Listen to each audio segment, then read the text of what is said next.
आता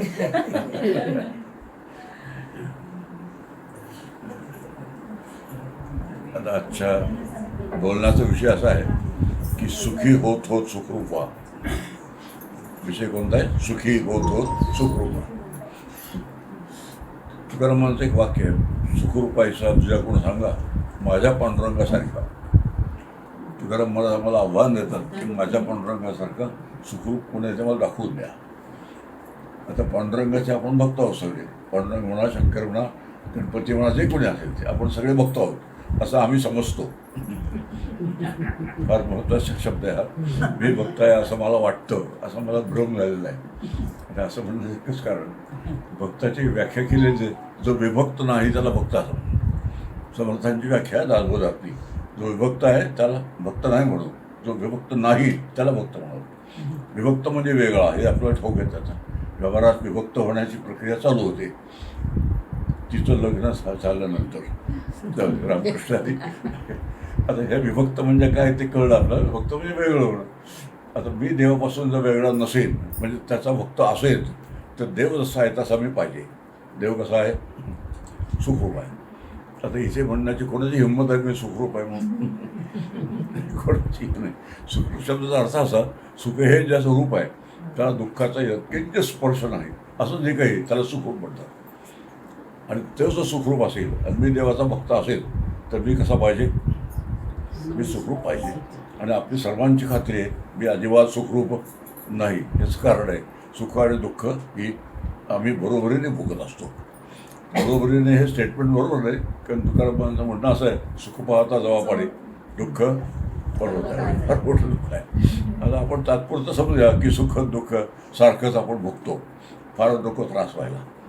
म्हणजे आम्ही दुःखी आहोत असं नको म्हणायला. असलो तरी तर ते लक्षात ठेवायचं. म्हणजे थीम काय आपला? सुखी होत होत सुखरूप आहे. का सुखरूप व्हायचं? मी जर देवाचा भक्त असेल आणि मी विभक्त नसेल, देव जर सुखरूप असेल तर मी कसा पाहिजे? मी भक्त म्हणाला शोभलो पाहिजे. मग भक्त म्हणाला शोभत असेल तर मी सुखरूप झालो पाहिजे. सुख हे ज्याचं रूप आहे त्याला सुखरूप म्हणतात. असं मी नाही हे नक्की खरं आहे. मग तसं होण्यासाठी काय करावं? शेवटी कसं आहे, या सगळ्या प्रांत जो आहे हा साधना करीत करीत मुक्त होण्यासाठी आहे. आणि मुक्त शब्दाचा अर्थ असा आहे की सद्रूप चिद्रूप आनंदरूप जे तत्व आहे ते मी आहे असा अनुभव घ्यायचा. आत्ता संबंध काय याचा? आनंदरूप जे तत्व आहे ते सुखरूप आहे. जे आनंदरूप आहे त्याला सुखरूप असं म्हटलं असतं. तर सुखरूप जे आहे तत्व ते मी आहे असा अनुभव घ्यायचा असेल तर मी सुखरूप झालं पाहिजे.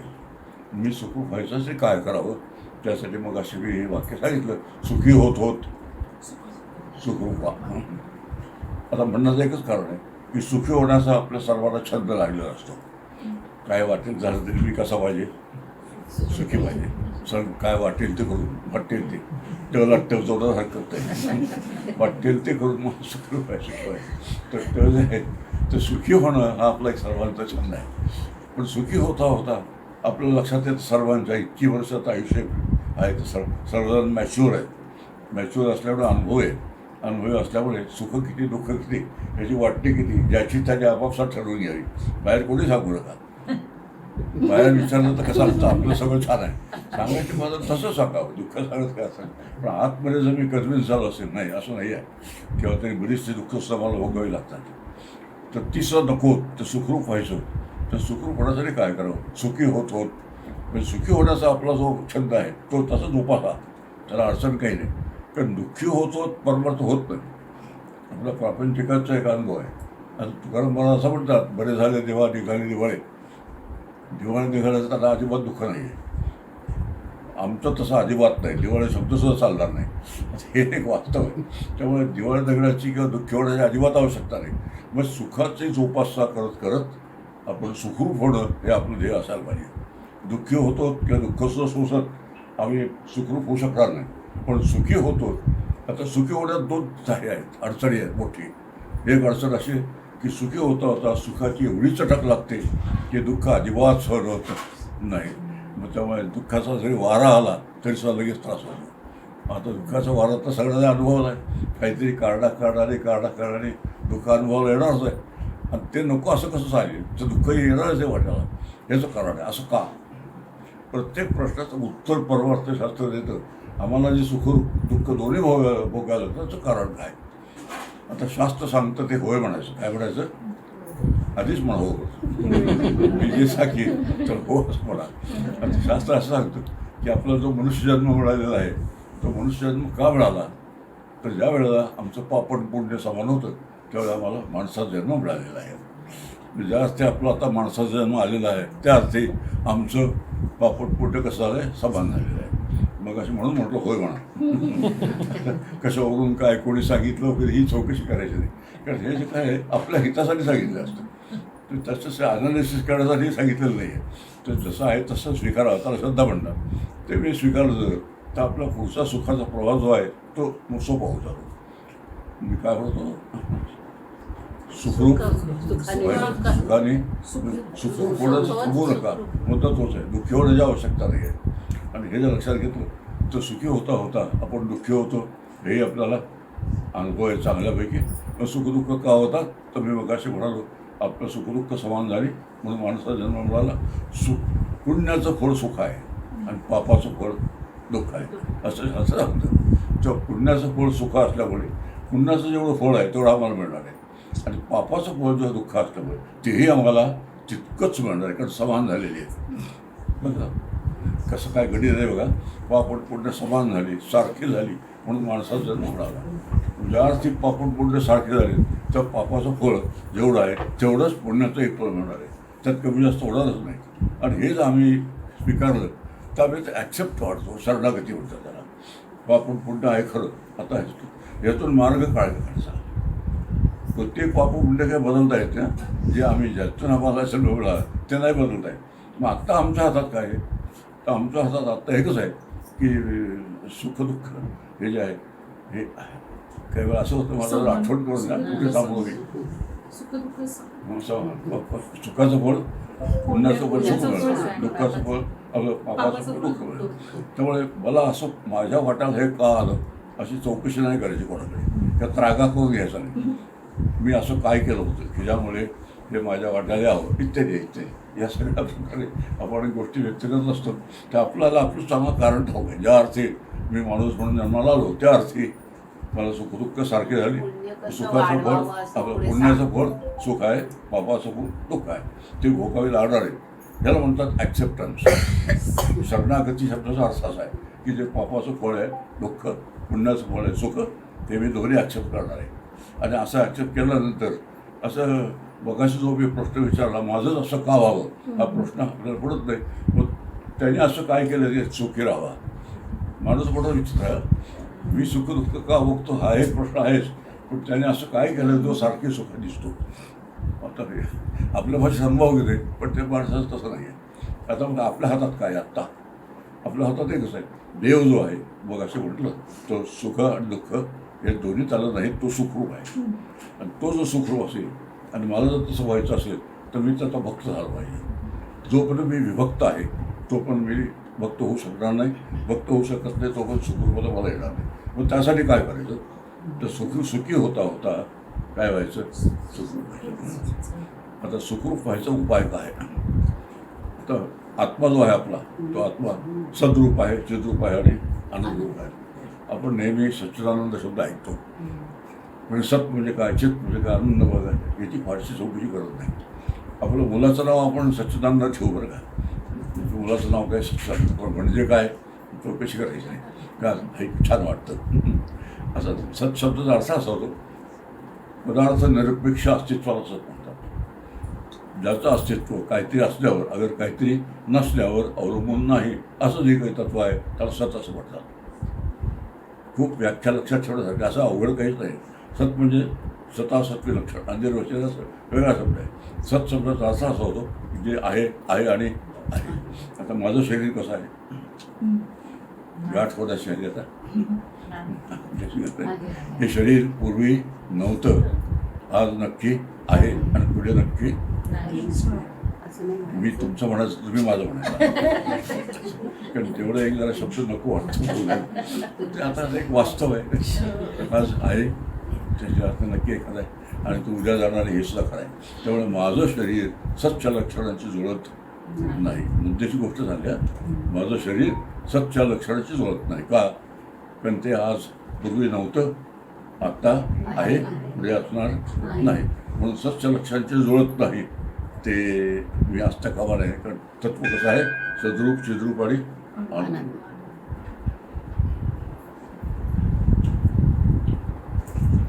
तत्वरूप जे तत्व आहे ते सच्चिदानंद रूप आहे. ते सच्चिदानंद तत्व जे आहे ते मी आहे असा अनुभव आला की मग ते जसं आहे तसा मी होईल. सद्रूप, चिद्रूप, आनंदरूप. देहाच्या रूपाने मी सत नाही, खरं आहे. पण आत्मरूपाने मात्र मी कसं आहे, पूर्वी आहे, आजही आहे आणि नंतर आहे.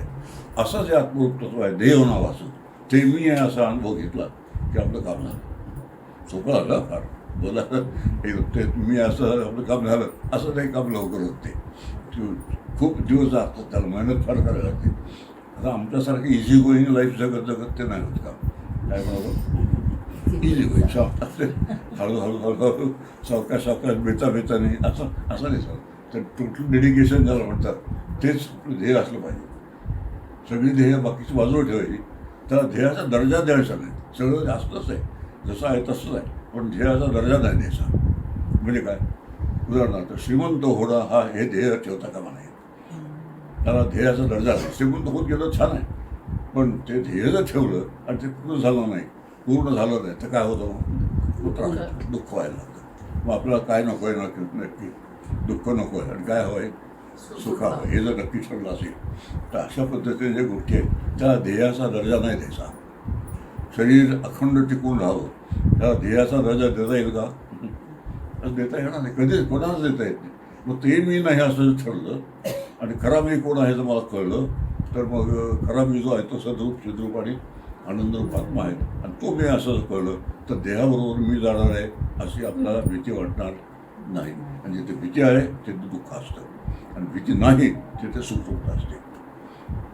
आता जर सावकाश विचार करूया.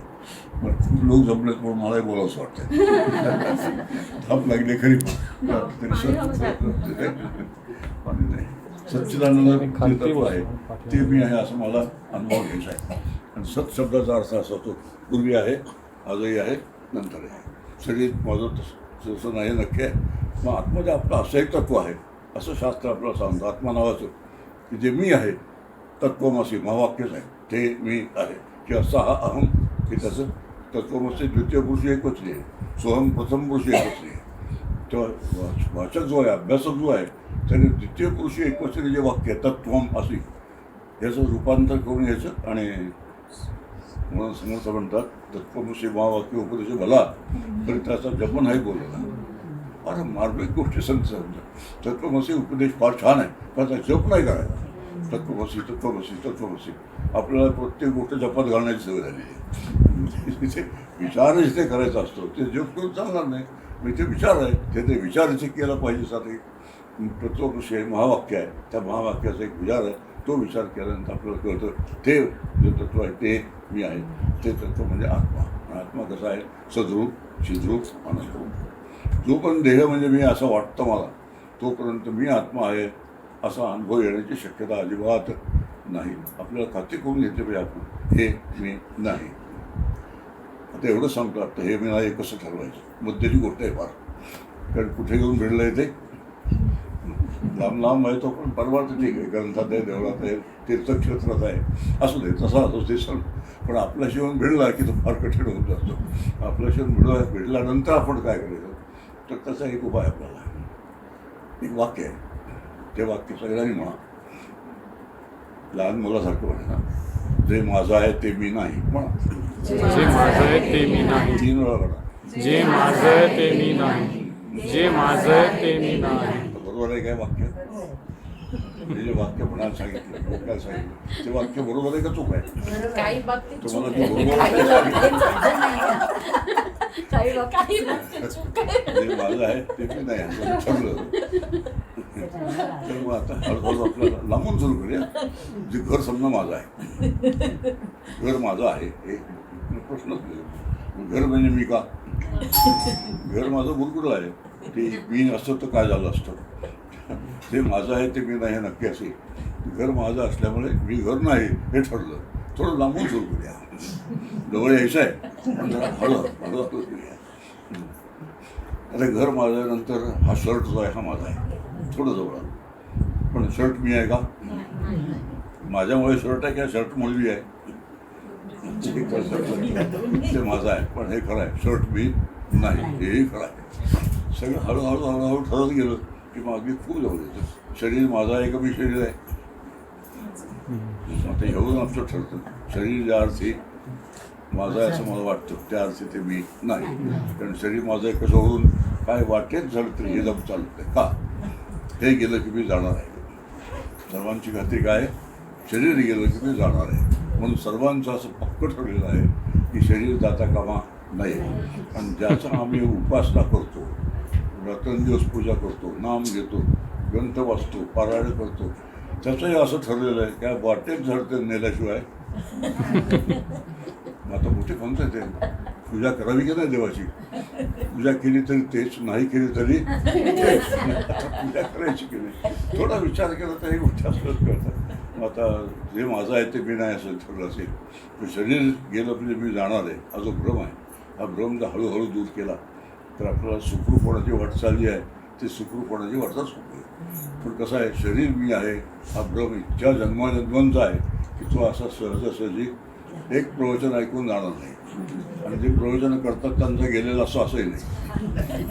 रामकृष्ण हरी आता हळूहळू सांगतात की जे माझं आहे ते मी नाही असं ठरलं असेल. तर शरीर माझं आहे, शरीर माझं असल्यामुळे मी शरीर नाही हे जर ठरलं तर शरीराचं प्रेम कसं होतं हळूहळू, शरीरावरचं प्रेम जे आहे ते हळूहळू कमी होतं. त्याचा अर्थ ते जावं असं नाही. त्याचं रक्षण करावं, करण्याच्या आधाराने सगळं करायचं आहे. नाम घ्यायचं ते शरीराच्या आधार, ध्यानाला बसायचे ते शरीराच्या आधार, वाचायला बसायचं शरीर, ऐकायला बसायचं ते सुद्धा शरीराच्या माध्यमातून. शरीर जावं असं तर मुळी जातो नाही, पण शरीर म्हणजे मी आहे मात्र नाही. जसं माझी गाडी आहे पण गाडी म्हणजे मी नाही, हे जसं आहे त्यापैकी त्या पद्धतीने ठरवायचं की शरीर माझं असल्यामुळे जे माझं आहे ते मी नाही असं जर ठरलं असेल, खरंच ठरलं असेल, कायमचं ठरलं असेल. तुम्ही असं करा, सर उठल्यानंतर एक बॉन्ड स्टॅम्प पेपर घ्या, त्या स्टॅम्प पेपर मला लिहून द्या, जे माझं आहे ते मी नाही तुम्हाला लिहून द्या, मी तुम्हाला परत करणार द्या. हे का म्हणायचं, इतका खात्री आहे आमची जे माझं आहे ते शरीर माझं आहे, शरीर माझं आहे असं नाही, शरीरच मी आहे. इतकी खात्री जबरदस्त आहे की त्या खात्रीतून सुटका झाल्याशिवाय आपल्याला परमार्थ सिद्धच होणार नाही. त्यामुळे नेमकेपणाने परमार्थ करायचा असेल तर शरीर माझं आहे हे लक्षात, शरीर मी नाही. आणि जे माझं आहे ते मी नसल्यामुळे ते माझं आहे तेव्हा त्याला जेव्हा जायचं तर आणखी एक प्रश्न विचारला. तुम्हाला जन्माला आलात तुम्ही सगळेजण, तुम्हाला कोणी विचारलं होतं का? कुठेशी गोष्ट तुम्हाला कोणी विचारलं होतं का तुम्हाला कुठे जन्माला घालू? नाही विचारलं. मग माणूस म्हणून जन्माला घालू का आणखी कुठे जन्माला घालू ते विचारलं नाही. स्त्री का पुरुष तेही नाही, कोणता देश तेही नाही, कोणता धर्म तेही नाही, कोणते आईवडील तेही नाही, कोणतं गाव, हे टोटली चॉईसलेस आहे. आता जन्मच असा टोटली चॉईसलेस असेल तर जीवन कसं असेल? थोडं लॉजिक वापरायचा. जन्म जर आपला टोटली चॉईसलेस आहे तर त्याच्यावर आधारलेलं जे जीवन आहे ते सुद्धा कसं आहे तसंच असायला हरकत नाही. आणि मग त्याचं शेवट आहे ते कसं असेल त्याच्यावर आधारलेलं ते नाशी असा नियम आहे त्याचा. त्यामुळे तेही त्याच्यावर आधारलेलं असेल. तर शरीर जे आहे ते माझं आहे तरी पण ते मी नक्की नाही. माझं आहे बरोबर आहे त्याचं कारण त्या वतन आपलं सांभाळायचं त्याला नीट ठेवायचं. कारण म्हणजे माझं आहे ते सांभाळतो, घर आहे ते व्यवस्थित ठेवतो, गाडी व्यवस्थित ठेवतो. हे जसं आहे तसं शरीर व्यवस्थित ठेवावं. पण त्याच्यावर जे तादात्म्य आहे ते मी आहे असं जे काही म्हणणं आहे ते हळूहळू सोडावं. देवाचं प्रेम कमी करावं. देवाचं प्रेम कमी झाल्याशिवाय त्याचं तादात्म्य सुटणार नाही. आणि तरी हे प्रेमाची लक्षणं काय? आता काही सांगत नाही. माझ्या देवावर आपलं प्रेम असतं, त्याची लक्षणं ज्याचं त्याला छान कळतात, दुसऱ्याची आपलं लक्षणं लक्षात येतात. पण देवावरचं प्रेम जे आहे, देव सांभाळणं वेगळी गोष्ट आहे, देवाचं प्रेम वेगळी गोष्ट आहे. दोन वेगळ्या गोष्टी आहेत. देव तर सांभाळायचा नक्कीच सांभाळायचं, पण प्रेम मात्र करायचं नाही. मग प्रेम कोणावर करायचं? ठरव. जो सुखरूप आहे जे सुखरूप आहे त्या ट्रान्सफर करायचं प्रेम. थोडक्यात काय, इकडून जे प्रेम आहे ते सगळं काढायचं हळूहळू जे मी आणि माझंवर जे प्रेम असतं, कुटुंब माझं आहे, अमुक माझा आहे, तो मुलगा माझा आहे की नाही, मुलगा माझा आहे की नाही, होय म्हणायचं नाही म्हणा.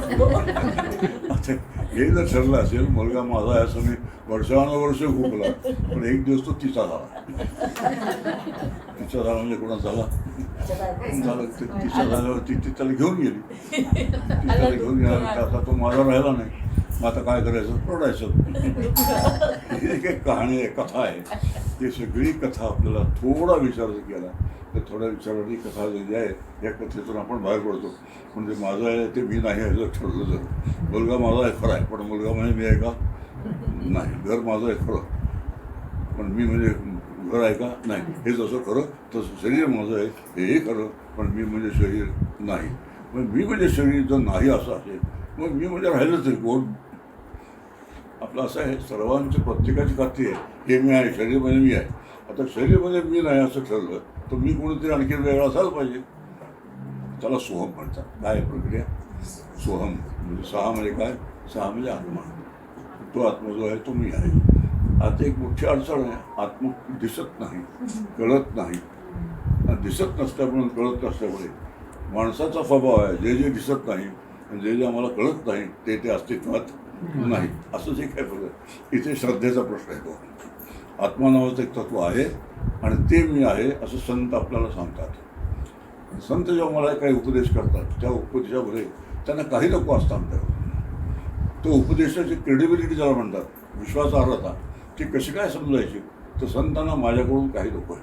तुकाराम महाराजांनी एवढा उपदेश केला, ज्ञानदेव उपदेश केला, रामदास स्वामींनी उपदेश केला, माझ्याकडून काय घेतलं त्यांनी किंवा त्यावेळच्या समाजाकडून त्यांनी काय घेतलं तर त्यांच्या वाट्याला नुसते हाल आले. तुकाराम महाराजांना खूप त्रास झाला, समर्थांना टाकलेला असताना तपश्चर्या करताना खूप त्रास झाला, ज्ञानदेवांना सुद्धा त्रास झाला. इतका त्रास झाला की शेवटी ताटी उघडा ज्ञानेश्वर असं म्हणण्याची पाळी आली. याचा अर्थ असा होतो की संतांना त्या काळच्या समाजाकडून त्रासच झालेला आहे तरी संतांनी मग समाजाला कल्याणाचा रस्ता जो हिताचा रस्ता दाखवा. म्हणून इथं नडती कोणी अवतार पांडुरंग नाव ठेवले ज्ञानी असे ते वचन आहे की माझं हित कसा त्याचं मला कळत नाही. आम्ही कितीतरी मॅच्युअर झालो आमच्या भाषेमध्ये, तरी कितीतरी मॅच्युरिटी असली तरी स्पिरिच्युअल मॅच्युरिटी गोष्ट वेगळीच आहे आणि व्यावहारिक मॅच्युरिटी गोष्ट वेगळी आहे. स्पिरिच्युअल मॅच्युरिटी शब्दाचा अर्थ आहे जे संत सांगतात ते मी स्वीकारलं. आणि का स्वीकारायचं, त्यांना माझ्याकडून काही लोक समाजाकडून त्यांनी कधी काही मागितलं नाही निरपेक्ष. आपल्याला माहिती आहे तुकाराम महाराजांनी शिवाजी महाराजांचा नजराणा आला होता एवढा मोठा, तो तसाच्या तसा परत पाठवत नाही. मी असतो तर काय केलं असतं, दरवर्षी पाठवा, महागाई वाढते तेही लक्षात घ्या, माझं कौटुंबिक जबाबदार वाढतं तेही लक्षात घ्या, असं मी त्यांना सांगितलं असतं. तुकाराम महाराज सरळ परत पाठवून द्या. याचा अर्थ असा, इतकं वैभव मिळत असताना ते नाकारलं, इतकं ते निरपेक्ष आहेत. आणि असं जे निरपेक्ष असतं ते जेव्हा काही आपल्याला गोष्टी सांगतात तेव्हा ते शांतपणे स्वीकारणं त्याला श्रद्धा असं म्हणतात. आणि ती श्रद्धा आपण जर स्वीकारली, श्रद्धेने आम्ही ते म्हणतात ते स्वीकारलं तर हळूहळू जे सद्रूप आनंदरूप तत्व आहे आत्मा नावाचं ते मी आहे असा अनुभव येऊन जातो. आणि असा अनुभव जेव्हा येईल त्यावेळेला ते सद्रूप असल्यामुळे मी सद्रूप आहे म्हणून ते काळा बाधित आहे.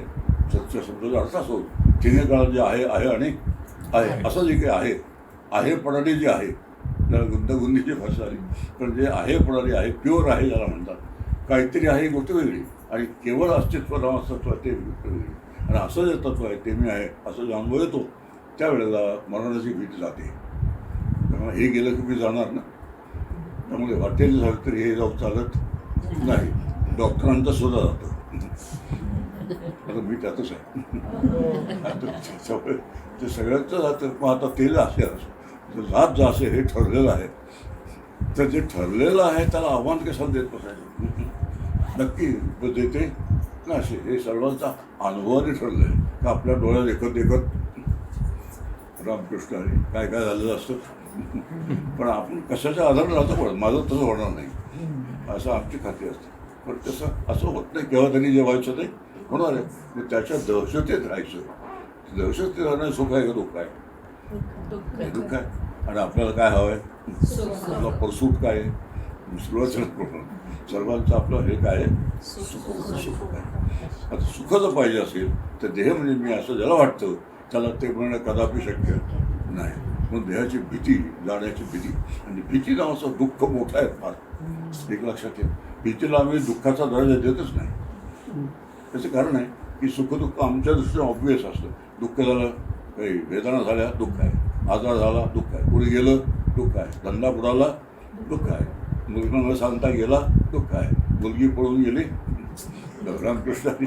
आता हे सगळे दुःखाचे प्रकार आपल्या सगळ्याला प्रापंचिकाला पाठ आहे. पण असं जे दुःख आहे ते जे आहे ते नीट लक्षात घेतलं, समजून घेतलं तर ते आपल्या प्रारब्धानुसार आपल्याला जसं मिळायचं तसं मिळणार आहे. हे जर स्वीकारलं. आता नवीन एलिमेंट ते काढलं प्रारब्ध नावाचं, ते असं शेपटीसारखं आहे, तर परमार्थशास्त्र आहे. पण आपण समजूया एक प्रारब्ध नावाची एक गोष्ट आहे, तिला आम्ही स्वीकारली तर आम्हाला मग हळूहळू दुःखातून सुटका होत जाते. आणि दुःखातून सुटका झाली की आमचा सुखी होण्याचा प्रवास आहे, तो सुखी होण्याचा प्रवास सुखरूपमध्ये संपतो. आणि सुखरूप तत्व कोणतं आहे? सच्चिद्रूप आत्मा. आणि सद्रूप जो आत्मा आहे तोच चिद्रूप आहे, तोच आनंदरूप आहे. सत आत्मा वेगळा, चित आत्मा वेगळा, आनंद आत्मा वेगळा असं नाही. जसं सूर्य आहे, सूर्याला प्रकाशही आहे, उष्णताही आहे, आणि गोल आकार पण आहे. तिन्ही म्हणून सूर्य होतो. त्यातली एक गोष्ट काढून टाकली तर काय होईल? सूर्य राहणार नाही. तसंच हे आहे. सच्चिदानंद आत्मा आहे, तो सद्रूप आहे, तोच चिद्रूप आहे, तोच आनंदरूप आहे. आणि असा जो आत्मा आहे तो मी आहे असा अनुभव घेणं हे परमार्थशास्त्राचं एकमेव उद्दिष्ट आहे. काय म्हणालो मी? एकमेव उद्दिष्ट. त्यातून मला पाकिटं मिळालीच हा उद्देश नाही. समोर हा उद्देश नाही आहे. ठीक आहे, साईड इफेक्ट आहे आमच्या भाषेमध्ये, डॉक्टरी भाषेमध्ये हा साईड इफेक्ट आहे. आणि साईड इफेक्ट असते, मूळ मेन इफेक्ट काय आहे, मुख्य इफेक्ट काय आहे, आता आम्ही विचार केला तर मोक्ष हा मुख्य उद्देश आहे.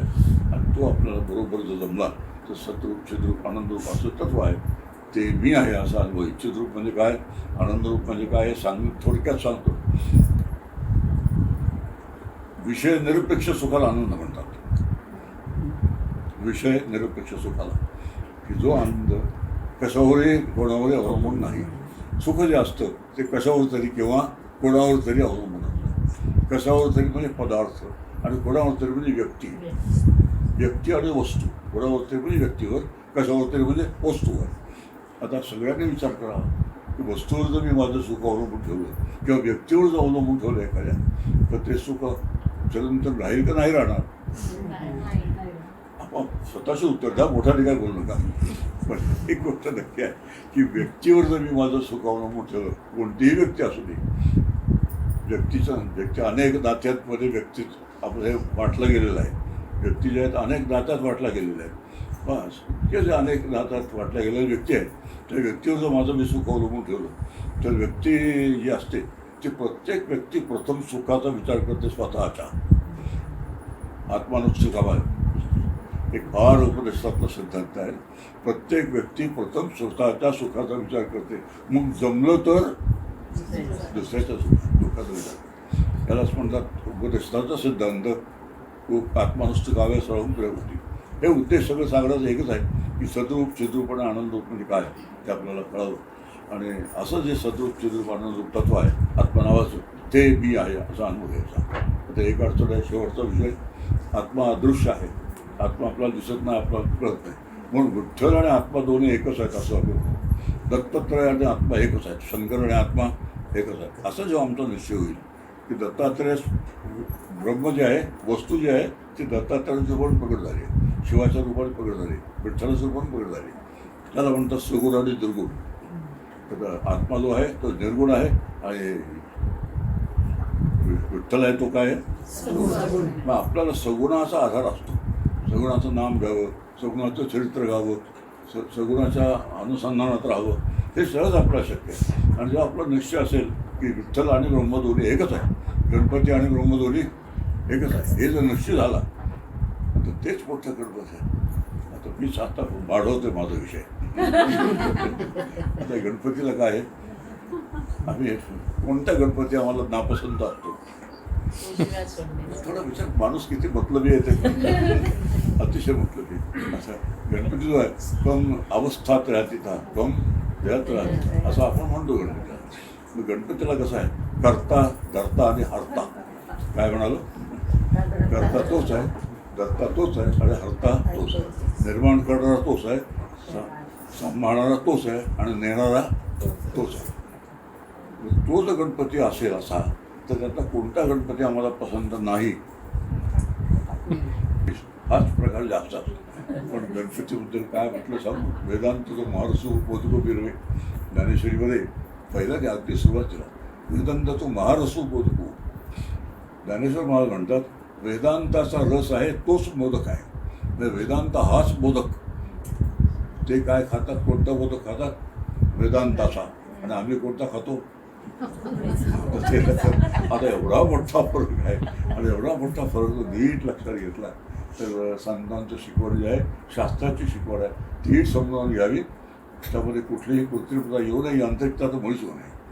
आणि ह्या दोन गोष्टी जर आपल्याला सांभाळ झाल्या तर मग आपल्याला आपला जो मार्ग आहे सुखरूप होण्याचा, तो सुखरूप होण्याचा मार्ग प्रशस्त होऊन जाईल. आता हे थोडक्यात मी सांगितलं, बऱ्याच गोष्टी आणखी तपशील पुष्कळ मोठा आहे, पण आता तुम्हालाही वेळ नाही, मला सबब बरी मिळाली, तुम्हाला वेळ नाही, मला आहे. विचार करा, आपलं आवडतं घेतलं पाहिजे प्रत्येक गोष्ट, पण त्याची प्रत्येक गोष्ट तपशीलवार समजावून घ्यायचं जे काम आहे ते जे प्रवचनकार आहेत त्यांनी नीट केलं पाहिजे. काय म्हणाल, मी आपल्या इकडे बघून बोलतोय, प्रवचनकार आहेत त्यांनी हे अतिशय चांगल्या पद्धतीने समजावून सांगितलं पाहिजे की याच्यामध्ये आमचं कल्याण आहे, आमचं हित आहे. आणि हे जर आम्हाला नीट समजावून सांगितलं, त्यांना नाही कळलं, आम्हाला कळेल. आणि आम्हाला जर नीट कळलं तर आमचा सुखाचा जो प्रवास आहे, इकडे एक बसले तर इकडे दुसरे बसले, दोन्ही बाजूला दोन आहेत, त्यामुळे दहशत मला आहे. असा शांतपणे विचार केला आपल्याला तर नेमके परमार्थ शास्त्र एक जबाबदारी आहे, भक्तिशास्त्र एक जबाबदारी आहे, ग्रंथ वाचन एक जबाबदारी आहे. ती जबाबदारी म्हणून केली, केवळ पुण्य म्हणून जर केलं तर मग आम्हाला काय मिळणार नाही. 3 पाराडे केली, इतकं पुण्य खिशात घातलं, चालले पुढे. ह्या पद्धतीने जमत नाही. अभ्यास हा विचार केला पाहिजे, अभ्यास केला पाहिजे, समजून घेतलं पाहिजे, ते अप्लाय केलं पाहिजे रोजच्या जीवनामध्ये. आणि हे जेव्हा सगळं होईल तेव्हा आपला सुखरूपतेचा प्रवास जसा व्हायला पाहिजे तसं होईल. आणि असा प्रवास तुमच्या सगळ्यांचा पूर्ण हो अशी पुन्हा विठ्ठल चरणी प्रार्थना करतो. तुम्हाला प्रार्थना करून घ्या, तुम्ही देणार नाही मला ठाऊक आहे, विठ्ठल चरणी प्रार्थना करतो. मंडळी